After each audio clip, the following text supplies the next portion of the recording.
हाँ जी, market structures. और हमें पता है कि इनके कितने तरह के स्ट्रक्चर्स होते हैं? 4। परफेक्ट कंपटीशन, मोनोपोलिस्टिक, मोनोपोली और ओलिगोपोली। तो फर्स्ट सेशन में हम लोग डिस्कस करते हैं रिगार्डिंग परफेक्ट कंपटीशन और मोनोपोलिस्टिक कंपटीशन। इसको साइड बाय साइड कंपेयर करते हैं ताकि आपको कॉन्सेप्ट जहन में रहे और एक तीर से 2 शिकार भी कर लें। तो होता कुछ यूं है कि ये स्ट्रक्चर्स बेसिकली कंपटीशन को रिप्रेजेंट कर रहे हैं। अगर आपने गौर किया हो तो 4 स्ट्रक्चर्स में से 2 के साथ ही वर्ड कंपटीशन लगा हुआ है, बाकी 2 में वर्ड कंपटीशन नहीं है। ये स्ट्रक्चर्स ऐसे हैं जहां पे जो प्रोड्यूसर्स हैं, जो सेलर्स हैं, वो आपस में compete करते हैं, लड़ते हैं कि किसके पास ज़्यादा कस्टमर जाए, किसके पास कम कस्टमर जाए, कौन ज़्यादा प्रॉफिट कमाए और किसकी कॉस्ट कम से कम लगे। अब नाम से जाहिर है परफेक्ट कंपटीशन। दुनिया में हर चीज़ तो परफेक्ट नहीं होती, या होती है? नहीं होती। तो ये कंपटीशन बहुत ही ज़्यादा माइक्रोस्कोप की आंख से भी देखें ना तो नज़र नहीं आता, मगर समझने के लिए हमने इसके कुछ पॉइंट्स रखे हैं। मोस्टली जो हमें मार्केट में कंपटीशन असल में नजर आ रहा होता है that is monopolistic competition. Perfect competition को समझने के लिए जो सबसे सबसे आइडियल मिसाल बन सकती है दैट इज इतवार बाजार, संडे मार्केट। इसमें क्या है कि ये 5 दुकानें एक ही चीज बेच रही हैं और वो नॉर्मली एक एग्रीकल्चरल प्रोडक्ट होता है, और जो एग्रीकल्चरल गुड होगा दैट इज ऑलवेज पेरिशेबल। और इसमें जब एक दुकान ने लिख के लगा दिया है कि आलू 40 रुपए किलो है, तो अगर ये 45 पे बेचेगा तो मार खाएगा, ऐसी बात है। और अगर ये 35 पे लेकर आएगा तो ये भी मार खाएगा। तो सबको कितने का बेचना पड़ेगा? 40 रुपए का बेचना पड़ेगा, यानी कि वो रेट देना पड़ेगा जो उसका मार्केट में रेट चल रहा है। ना आप उससे ऊपर जा सकते हैं और ना आप उससे नीचे आ सकते हैं। तो यहाँ पे जो प्राइसेस है वो हमेशा क्या होंगी? फिक्स। और इसको फिक्स कौन करेगा? ये दुकानदार फिक्स कर रहे हैं? नहीं, मार्केट फिक्स कर रही है, यानी कि उसकी रेलेवेंट इंडस्ट्री फिक्स कर रही है। सर जी ये वो गुड्स हैं जो कि अनब्रांडेड है। आलू का कोई ब्रांड होता? कभी सुना हो कि आलू का ब्रांड आया हो? नहीं। तो ये अनब्रांडेड एक जैसे प्रोडक्ट्स होते हैं, होमोजेनस, एक जैसे। इसके पास भी सेम आलू होंगे, इसके पास भी, इसके पास भी, इसके पास भी और इसके पास। Unbranded and all homogeneous items. इस कंपटीशन में लार्ज नंबर ऑफ बायर्स हैं और लार्ज नंबर ऑफ सेलर्स हैं। बायर्स भी आप बढ़ाते जाएं, सेलर्स भी आप बढ़ाते जाएं। जितने ज्यादा सेलर्स उतने ज्यादा बायर्स, और जितने ज्यादा बायर्स उतने ज्यादा सेलर्स। तो ये कंपटीशन प्राइस की बेसिस पे तो है नहीं, तो फिर किसकी बेस पे होगा? प्राइस देखो ना, सेल प्राइस तो सबकी सेम है, 40 40 40 40 और 40। तो फिर आपस में कंपीट कैसे करेंगे? अगर फर्ज करें इसने ज्यादा प्रॉफिट कमाना हो तो ये बाकियों से ज्यादा प्रॉफिट कैसे कमा सकता है? एक तो क्वालिटी एक्सपेक्ट हो गया, मगर क्वालिटी में हमने कहा होमोजेनस है, सबके पास एक जैसे आलू है, तो क्वालिटी उस तरीके से मैच नहीं करती। कस्टमर्स ज्यादा अपनी तरफ अट्रैक्ट करके, कि अगर एक दुकान पे एक कस्टमर खड़ा है और उसने आलू लेने हैं तो उसकी कोशिश ये होगी कि ये दूसरी दुकान पे ना जाए और ये इसी से आलू लेके जाए। इस तरीके से कम्पीट कर सकते हैं। और सोचें, कॉस्ट को कम करके अपना प्रॉफिट बढ़ा सकते हैं। क्या ये सेल प्राइस है जानी? 40 रुपए का बिकेंगे, 40 का बेचेंगे, 40 का बेचेंगे, 40 का और 40 का, ये सेल प्राइस है। कॉस्ट खर्चा उसको कम करके भी प्रॉफिट कमाया जा सकता है। इसका खर्चा होता है 35 रुपये, इसका होता है 38 रुपये, इसका होता है 37, इसका होता है 35। और ये इकोनॉमीज ऑफ स्केल ले आए अपने बिजनेस में, ये बल्क में माल उठा ले, तो ये बाकियों से फिर कंपीट कर सकता है। इसको आलू पड़े लेट सपोज 30 रुपए के ऊपर, तो ये बाकियों से ज्यादा प्रॉफिट में नहीं आ गया by using economies of scale. तो सबकी सेल प्राइस सेम रहेगी, मगर आइडियली ये कॉस्ट के ऊपर प्ले अराउंड करेंगे, तब जाके एक दूसरे के साथ ये टाइमली compete कर सकते हैं। अच्छा, फिर मजे की बात, there is no price war. Price war क्या होती है? लड़ाई झगड़ा on the basis of price, कि अगर तुमने 40 रुपए से 35 रुपए किया तो हम 35 से कम करके ले आएंगे 30 रुपए पे। और जब एक चीज 40 की बिक रही है तो क्या कोई बेवकूफ 40 से 45 की करेगा? नहीं करेगा। तो this is called price war. ये आपको परफेक्ट कंपटीशन में देखने को नहीं मिलती। Price of all the sellers remain the same. फिर इसके साथ हम ट्रांसपोर्टेशन कॉस्ट इग्नोर कर देते हैं। कौन सी कॉस्ट? ट्रांसपोर्टेशन कॉस्ट इग्नोर करनी पड़ती है। अदरवाइज अगर मैं इसको भी ऐड कर लूं तो ये मेरी ओवरऑल कॉस्ट को बढ़ा देगा। तो इग्नोर करते हैं किस कॉस्ट को? ट्रांसपोर्टेशन कॉस्ट को। और उसके साथ साथ ये होती नहीं बेचारों की। कभी देखा हो टीवी पे ऐड चलाओ किसी सब्जी वाले का? नहीं। तो there is no advertisement, there is no promotion and there is no transportation cost. फिर ये स्ट्रक्चर शॉर्ट रन में और लॉन्ग रन दोनों में आपको नजर आता है। शॉर्ट रन कौन सा पीरियड होता है? जिसमें कम से कम एक फैक्टर फिक्स्ड हो, और लॉन्ग जिसमें सारे।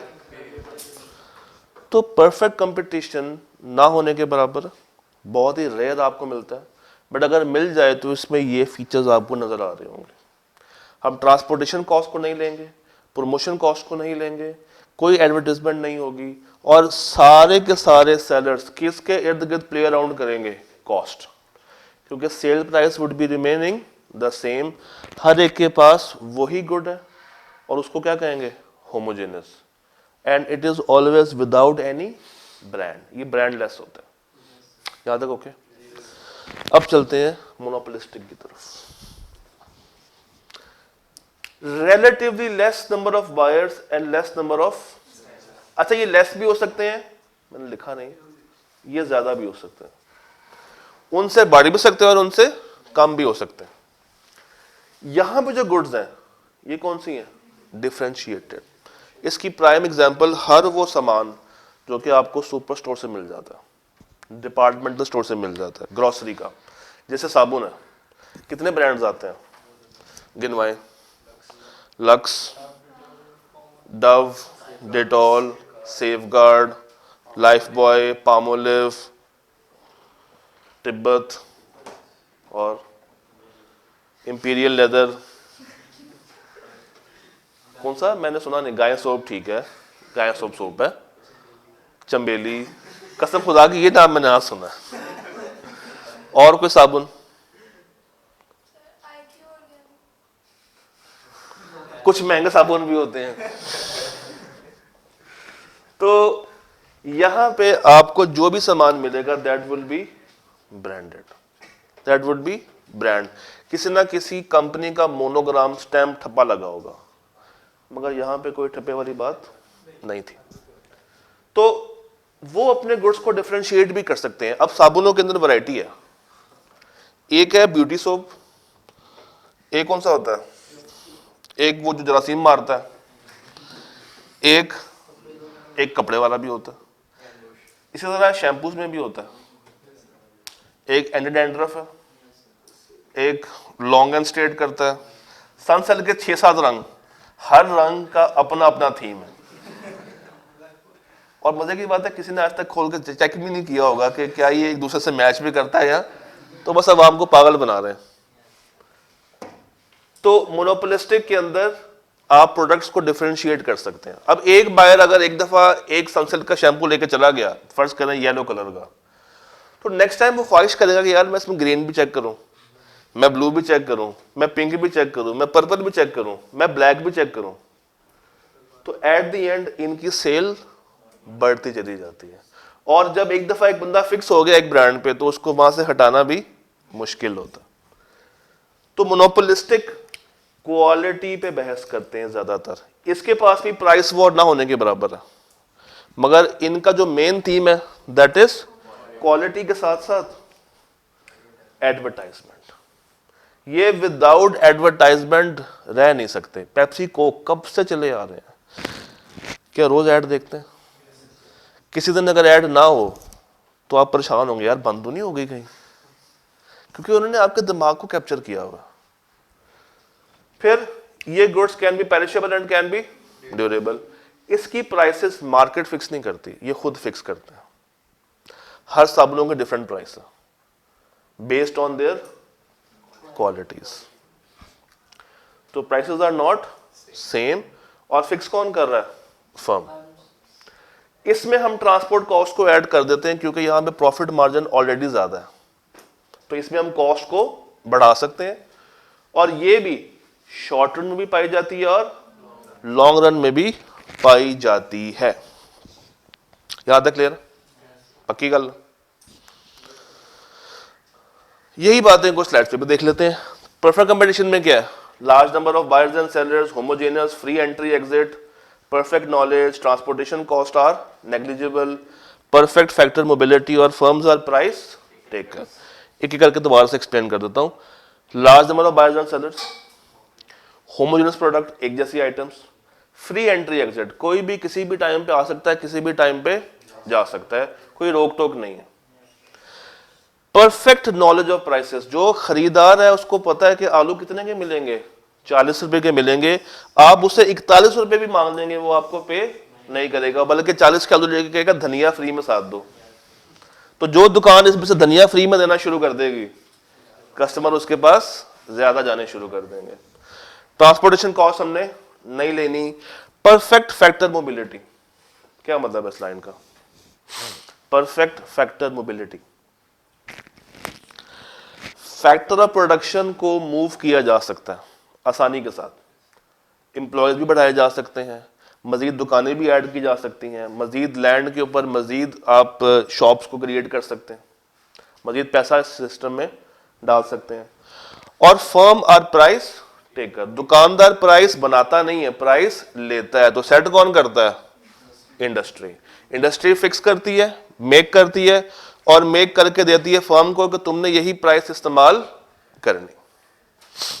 इसी तरह अगर मैं आपको थोड़ा सा आगे जाके, बहुत थोड़ा सा मोनोपोलिस्टिक के भी दिखाऊं features, few sellers, interdependence of firm, ये आपस पे डिपेंड कर रही होती हैं कि कौन कौन सा वाला साबुन लेकर आ रहा है, किस तरह का कोई प्रोडक्ट आ रहा है, तो वो उसके मुताबिक अपना प्रोडक्ट भी डिजाइन कर लेते हैं। एडवर्टीजमेंट सबसे ज्यादा। No unique pattern of price behaviour, किसी भी टाइम प्राइस बढ़ा देंगे, किसी भी टाइम प्राइस कम कर देंगे। ये देखते हैं अपने कंपेटिटर्स को कि कौन क्या कर रहा है। Lack of uniformity in the size, कोई बड़ी फर्म्स होंगी और तो कोई छोटी फर्म्स भी होंगी, ये आपस में बड़ी आसानी से मर्ज कर सकते हैं, आपस में मिल सकते हैं। बैरियर्स टू एंट्री, एंट्री यानी कि सिस्टम में आना थोड़ा सा मुश्किल है, क्योंकि आपको एक हैवी स्टार्टअप कॉस्ट चाहिए होती है, हैवी कैपिटल चाहिए एक बड़ा ब्रांड डेवलप करने के लिए। और goods can be homogeneous and it can be differentiated. Okay, यहां तक। अब इसमें जो मजे की बात है ना, वो ये है कि आपका जो एग्जाम है उसमें आने तो एमसीक्यूज हैं, यानी कि आपने इसके जो प्राइसिंग मॉडल्स हैं ये वाले, ये बनाने तो है नहीं, इसको समझ लें। अगर वो बना हुआ आ गया तो कम से कम आप इस पोजीशन में होंगे कि आप एमसीक्यूज को सॉल्व कर सकें। अदरवाइज जब ये कैफ का पेपर था तो ये सवाल 8-10 नंबर के लिए आता था कि भाई ये सारे कर्व्स 1 2 3 4 ये सारे कर्व्स बना के दिखाओ। इसको समझते हैं। पहला कौन सा प्रॉफिट है? Super normal. ये कौन सा होता है? हमने कल बात की थी, जिसमें हम 0 से ऊपर यानी कि ब्रेक इवन से ऊपर है। ब्रेक इवन का एक और नाम भी था नॉर्मल प्रॉफिट। Normal profit. अब हो क्या रहा है, ये जो हमारा परफेक्ट कंपटीशन है, इसमें प्राइसेस हमने क्या कहा था, सेम रहेंगी। हमने यही कहा था, prices will be remaining the same.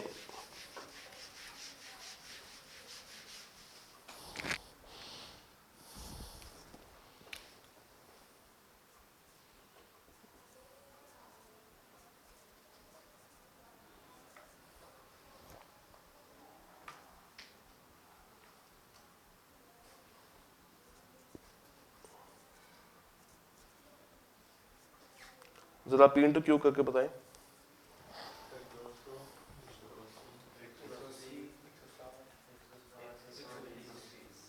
120। ये है P इंटू क्यू।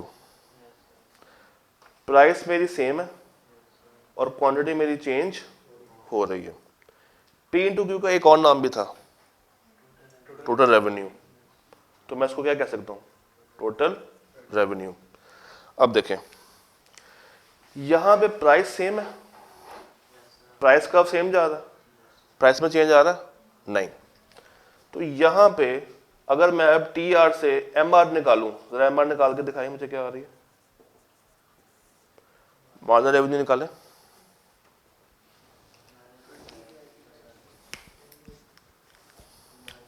पहले में तो कुछ नहीं आएगा, नीचे वाले में है क्या हो गया, कैसे कैसे, इसमें कितना चेंज है, -20 का, ऐसे ही है। और इसमें कितना चेंज है, -2 का। तो -20 डिवाइडेड बाय -2, आंसर क्या आएगा, 10। इसमें बताएं 10 ही आएगा। और इसमें भी जरा AR निकाल के बताएं, AR निकालें। Average total revenue divided by quantity, 10 10 10 और ये समझ आई। अब मुझे बताइए क्या 3 कॉलम्स का एक जैसा रिजल्ट आ रहा है, किस किस का आ रहा है, price is equal to MR is equal to P is equal to AR is equal to MR। तो ये कर्व परफेक्ट कंपटीशन में हमेशा क्या रहेगा, कांस्टेंट तो रहेगा, मगर ये कर्व है कौन सा, परफेक्टली इलास्टिक। और इसको क्या कहूंगा, हॉरिजॉन्टल या वर्टिकल, हॉरिजॉन्टल। तो ये मेरी रेवेन्यू का कर्व आ रहा है, ये मेरा कर्व कौन सा है, रेवेन्यू का। अब अगर मुझे प्रॉफिट दिखाना है तो रेवेन्यू को बढ़ाना पड़ेगा या कॉस्ट को ज्यादा दिखाऊं, रेवेन्यू को ज्यादा दिखाऊं। ये देखें मेरी मार्जिनल कॉस्ट हमने कल ऐसे बनाई थी, इसको हमने कल एक नाम दिया था हॉकी। नीचे से ऊपर की तरफ आएगी और एक पॉइंट पे आके ये जो MC है will be equal to MR, जहां पे कट करेगी और कट करके ये ऊपर को चली जाएगी। और AC मैंने क्या कहा था, ये किसकी शेप की होती है, बे की शेप की होती है। अब देखें जहां पे ये कट कर रही है उसको अगर मैं क्वांटिटी के साथ लेकर आऊं नीचे की तरफ, तो ये क्वांटिटी है और ये मेरी क्या है, प्राइस। अब एक पॉइंट ऐसा भी है जहां पे MC और AC आपस में कट कर रहे हैं, दिस वन, जहां पे MC और AC आपस में कट कर रहे हैं। यहां से मैंने एक लाइन ड्रॉ कर लेनी है इस तरफ को, ठीक। मेरा रेवेन्यू ज्यादा है और कॉस्ट मेरी देखें नीचे को है, ये कॉस्ट मेरी नीचे को है, इट इज डाउन। तो ये जो मेरा गैप निकला है PCA और E, this is my super normal profit. Profit का फॉर्मूला क्या होता है, total revenue minus total cost. Total revenue कैसे आया, OP multiply by OQ। OP कैसे आया, ये O ओरिजिन, ये P और क्वांटिटी के साथ। टोटल कॉस्ट मेरी कैसे निकली, देख के बताएं जरा। ये कॉस्ट कर्व यहां पे कट कर रहा है, यहां से मैंने सी को ड्रॉ किया इस तरफ को, ओ सी और ओ क्यू या ए क्यू, ओ सी ए क्यू, ए क्यू आएगा, ओ सी और ए क्यू। तो बेसिकली ये मेरी कॉस्ट है, ये मेरी क्या है, और ये मेरा क्या है, रेवेन्यू। ये डिफरेंस मेरा क्या है, प्रॉफिट। तो अगर आपको ये डायग्राम समझ आ गई है, that is sufficient,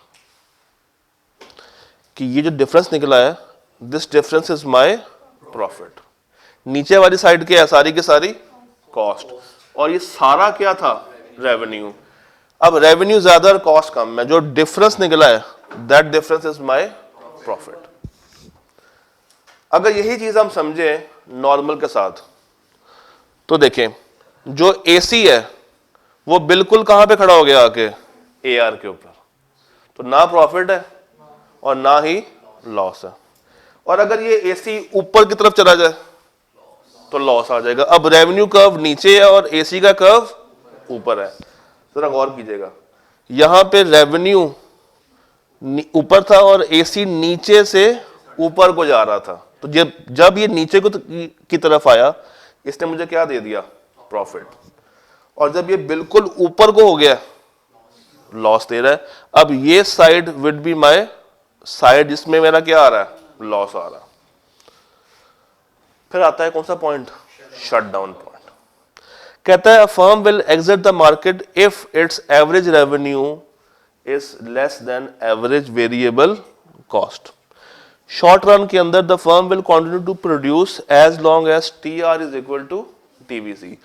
in other words वो कहना चाह रहा है कि जब एक फर्म की ना तो फिक्स कॉस्ट रिकवर हो रही हो और ना ही वेरिएबल कॉस्ट रिकवर हो रही हो, तो उसको अल्टीमेटली अपना बिजनेस शट डाउन करना पड़ता है, बंद करना पड़ जाता है। तो अगर ये ठेले वाले, ये सब्जी वाले कोई भी प्रॉफिट ना कमा पा रहे हो, इनकी कॉस्ट ही रिकवर ना हो रही हो, तो इनके लिए शट डाउन करना आसान है, क्योंकि ये प्रोडक्ट्स ब्रांडेड प्रोडक्ट्स नहीं है। तो किसी भी टाइम पे ताला लगा के घर को जा सकते हैं अगर इनको बहुत ज्यादा नुकसान होना शुरू हो जाए। मगर इनके लिए ये करना थोड़ा सा मुश्किल है, क्योंकि ये प्रोडक्ट्स कौन से हैं, ब्रांडेड। ये इतनी आसानी से छोड़ के नहीं जाते। फिर लॉन्ग रन में क्या होता है, लॉन्ग रन में सिर्फ कौन सा प्रॉफिट आएगा, नॉर्मल। इसकी रीजन है, रीजन ये है कि अगर शॉर्ट रन के अंदर वो देख रहे हैं कि काफी ज्यादा प्रॉफिट है, सुपर नॉर्मल पे चल रही कहानी, तो ज्यादा लोग मार्केट में एंटर हो जाएंगे। जब ज्यादा लोग मार्केट में एंटर होंगे तो जो सुपर नॉर्मल प्रॉफिट आ रहा था वो सब में डिवाइड होना शुरू हो जाएगा, तो आहिस्ता आहिस्ता वो कम होके नॉर्मल पे आ जाएगा। दूसरा केस, अगर लॉस काफी ज्यादा हो रहा है तो लोग छोड़ के निकल जाएंगे। जब वो छोड़ के जाएंगे तो लॉस आहिस्ता आहिस्ता कम होना शुरू हो जाएगा और वो कहानी फिर से नॉर्मल पे शिफ्ट हो जाएगी। तो आपने बस चीज ध्यान में रखना है कि शॉर्ट रन में चार बातें, कौन सी, सुपर नॉर्मल, नॉर्मल, सब नॉर्मल और शट डाउन। और शट डाउन क्यों होता है, जब ना ही वेरिएबल कॉस्ट रिकवर हो रही है और ना ही फिक्स कॉस्ट रिकवर हो रही है। और लॉन्ग रन में सिर्फ कौन सा प्रॉफिट आएगा, नॉर्मल। अब मजे की बात यह है कि बिल्कुल सेम कर्व्स आपको मिल जाते हैं मोनोपोलिस्टिक के अंदर भी, बस एक फर्क है, यहां पे जो एम आर और ए आर है ये बिल्कुल हॉरिजॉन्टल नहीं है, ये डाउनवर्ड स्लोपिंग कर्व्स हैं, क्योंकि यहां पे प्राइस सेम नहीं रहती। तो ये जिस तरह हमने डिमांड कर्व बनाया था बिल्कुल वैसे ही ये डिमांड कर्व की तरह बन रहे होते हैं। अब मुझे देख के बताइए, ये ए आर है, ये ए सी है, ए आर ए सी से ज्यादा है या ए आर कम है और ए सी ज्यादा, कैसे पता चला, नीचे से ऊपर को जा रहा है और जितना ये नीचे है, जिस टाइम पे कट हो रहा है वो अभी भी क्या है, नीचे। तो इट मींस कि ए आर ऊपर है और ए सी नीचे है। मुझे क्या मिल रहा होगा यहां से, सुपर नॉर्मल प्रॉफिट, और वो हिस्सा कौन सा होगा, सी बी ए पी। और अगर ये बिल्कुल टेंजेंट हो जाए टू द लाइन, नॉर्मल। अगर ये ऊपर को हो जाए, कहां गया, हाय गायब हो गया। खैर अगर ये ऊपर को हो जाए it would get me loss, loss वही याद है ओके। अच्छा जी,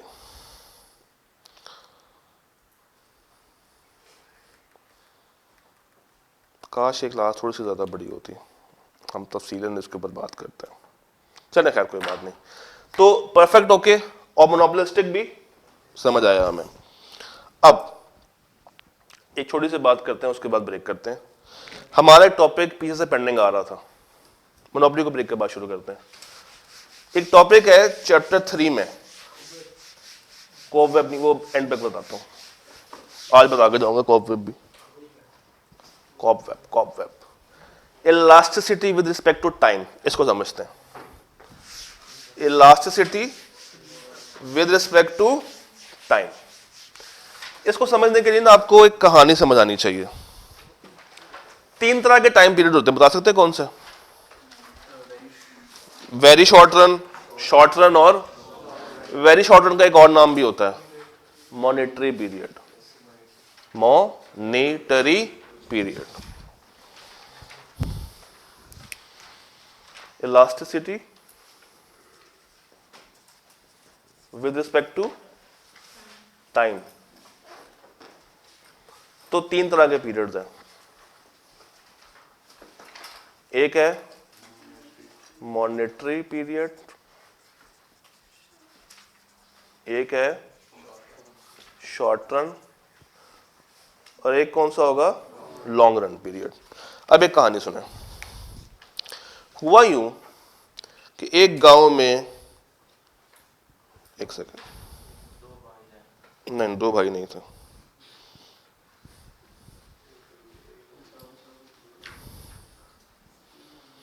फोन आ रहा मगर नंबर नहीं आ रहा बस। अच्छा जी सुने, एक गांव में एक बेकरी खुली कम रिसोर्सेस के साथ। उस बेकरी वाले ने अपने सेटअप के अंदर एक ओवन रखा जो कि मैक्सिमम एक टाइम पे 5 केक्स बना सकता था। ठीक है, शहर में थी पार्टी और इन्होंने डिसाइड किया कि हम 50 केक का ऑर्डर देंगे इस बंदे को, और डिलीवरी करनी थी उतने ही टाइम में जितने टाइम में सारे डिलीवरी कर रहे थे। तो उसको कोई एक्स्ट्रा टाइम नहीं था इसके पास।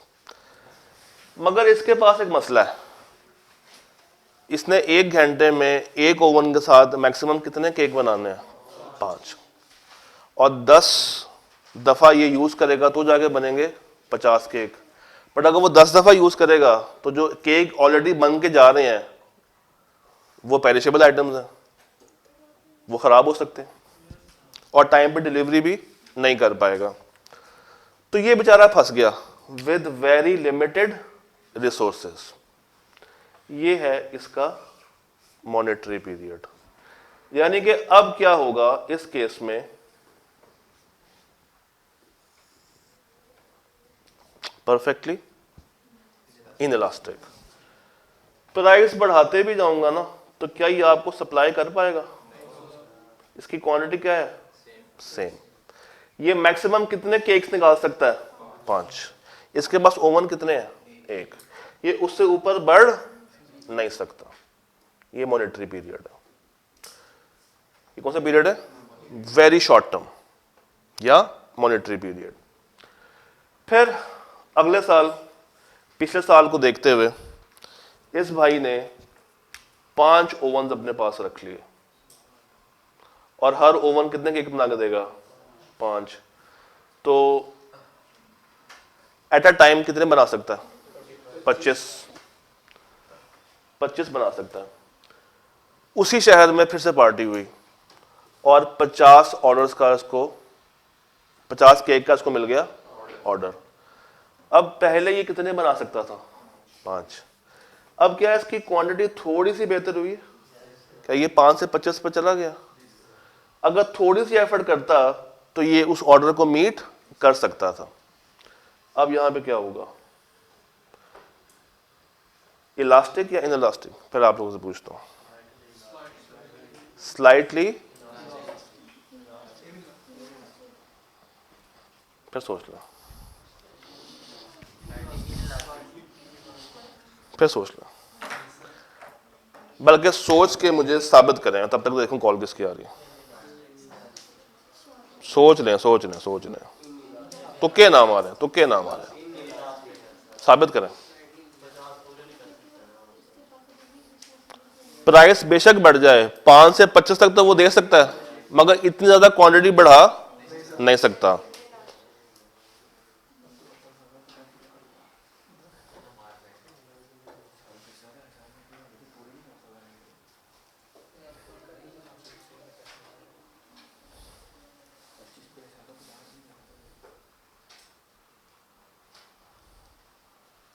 नंबर नहीं शो हो रहा।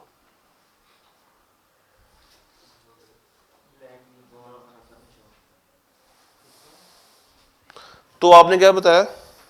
Inelastic, it would be inelastic. Inelastic कैसे बनाऊं? सप्लाई कर्व बनानी है। एक ऑप्शन ऐसे है, एक ऑप्शन ऐसे है, एक ऑप्शन ऐसे है, तो कैसे बनाऊं? चलें, इट वुड बी इनइलास्टिक। फिर आते हैं कहां पे? लॉन्ग रन में। लॉन्ग रन में आपको पता सारे फैक्टर्स क्या होते हैं? वेरिएबल। तो अब इसके पास मल्टीपल ओवंस है और ये मल्टीपल ऑर्डर्स को टैकल कर सकता है, तो इस केस में क्या बन जाएगा? Highly elastic. Highly, not perfectly, मगर हाईली इलास्टिक। डन। चोली करके आए। उसके बाद मोनोपोली को देखते हैं 10 मिनट।